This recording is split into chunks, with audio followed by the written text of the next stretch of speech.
তো বন্ধুরা, আমরা ব্রাউজারের মধ্যে এসে এখানে আমরা লিখে সার্চ করব উমাং। উমাং লিখে সার্চ করে যে পেজটা আসবে, আমাদের লিঙ্কটা আসবে, প্রথম লিঙ্কটা আমরা ক্লিক করব। ক্লিক করার পর আমাদের লগইন পেজ, এই যে লগইন অ্যান্ড রেজিস্টার অপশানে ক্লিক করব। ক্লিক করার পর লগইন পেজটা আসবে। এখানে মোবাইল নাম্বার এবং এমপিন দিয়ে লগইন করব। যদি রেজিস্ট্রেশন না করা থাকে তাহলে সাইন আপ করে আমরা রেজিস্ট্রেশন আগে করে নেব এখানে। ঠিক আছে, আমার করা আছে তাই আমি এমপিন দিয়ে লগ ইন করে নিলাম। এবার এখানে বাঁদিকে এই যে সার্ভিস অপশানটা আছে, এটাই ক্লিক করার পর নিচের দিকে সার্চ বারে সার্চ করে নেব আমরা ন্যাশনাল সোশ্যাল যে অপশানটা আছে, NSAP, national social assistant program, তারপরে অ্যাপ্লাই অনলাইন। এটাই আমরা ক্লিক করার পর ফর্মটা খুলে যাবে। এখানে ড্রপ ডাউন করে আমরা ওল্ড এজ পেনশন বা ডিসেবিলিটি পেনশন বা উইডো পেনশন, বিধবা ভাতা, এগুলো সিলেক্ট করে নেব। আমি ওল্ড এজ পেনশন করবো তাই ওল্ড এজটা সিলেক্ট করলাম। তারপরে স্টেট সিলেক্ট করে নেব নিজের। করার পরে একটু সময় নেবে। সময় নেওয়ার পর আমাদের পেজ এটা হয়ে যাবে। তারপর আমরা কী করব, ডিস্ট্রিক্টটা সিলেক্ট করব। ডিস্ট্রিক্ট সিলেক্ট করার পর আমাদের এরিয়া, রুরাল না আরবান, সেটা সিলেক্ট করব, গ্রাম্য না মিউনিসিপ্যালিটি। তারপরে কী হবে, সাব ডিস্ট্রিক্ট আমাদের সিলেক্ট করতে হবে। সাব ডিস্ট্রিক্টটা আমরা সিলেক্ট করে নেব ড্রপডাউন থেকে। সব কিছু আমাদের ড্রপডাউনে থাকবে, ড্রপডাউন থেকে সিলেক্ট করে নেব। তারপর কী হবে, গ্রাম পঞ্চায়েত।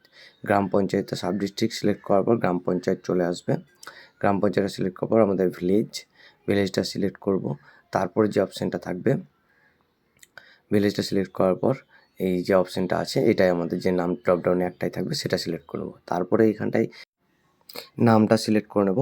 তারপরে হাজব্যান্ড বা ফাদার নেম, এবং ড্রপডাউন থেকে জেন্ডারটা মেল ফিমেল, এবং এই ক্যালেন্ডার থেকে ডেট অফ বার্থটা সিলেক্ট করে নেব। ডেট অফ বার্থটা সিলেক্ট করে নিলে এই এজের জায়গায় আমার এজটা নিয়ে নেবে।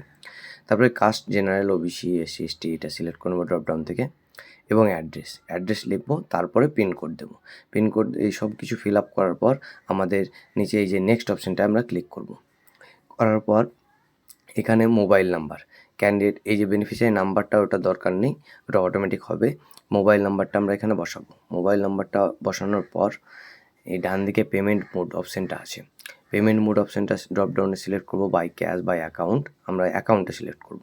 করার পর এই যে do you know your IFSC, bank IFSC code, এটা নো অপশান আছে, এটাকে আমরা ড্রপডাউনে এসে ইয়েস সিলেক্ট করে নেবো। ইয়েস সিলেক্ট করলে আমাদের ব্যাঙ্কের আইএফএসসি কোডটা এখানে বসাতে হবে। ব্যাঙ্কের আইএফএসসি কোডটা আমি এখানে বসিয়ে দেওয়ার পর একটা পপ আপ ব্যাঙ্কের ডিটেলস চলে আসবে। সেই ডিটেলসটা আমাদের সিলেক্ট করতে হবে। এই যে আইএফএসসি দেওয়ার পর পপ আপ এসে এটা সিলেক্ট করে নিয়ে সিলেক্ট ব্যাঙ্ক করে নেব। তারপর কি করতে হবে, আমাদের ব্যাঙ্ক অ্যাকাউন্ট নাম্বারটা এখানে দিতে হবে।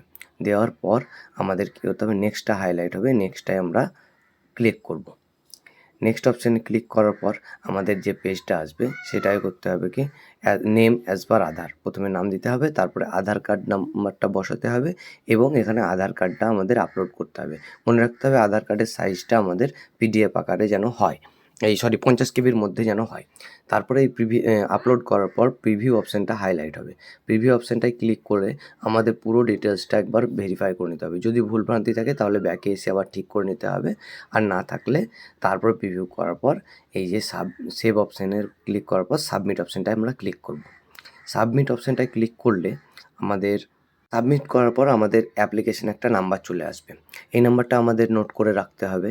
সেই ছবি তুলে রাখো বা কপি করে বা কোনো জায়গায় লিখে রাখতে হবে, কারণ ভবিষ্যতে আমাদের এই অ্যাপ্লিকেশান স্ট্যাটাসটা চেক করার জন্য এই অ্যাপ্লিকেশান নাম্বারটা আমাদের লাগবে। তো এইভাবেই বন্ধুরা আমরা অনলাইনে আমাদের বিধবা ভাতা বা বয়স্ক ভাতা বা হ্যান্ডিক্যাপ ভাতা এই অ্যাপ্লিকেশানটা করতে পারবো।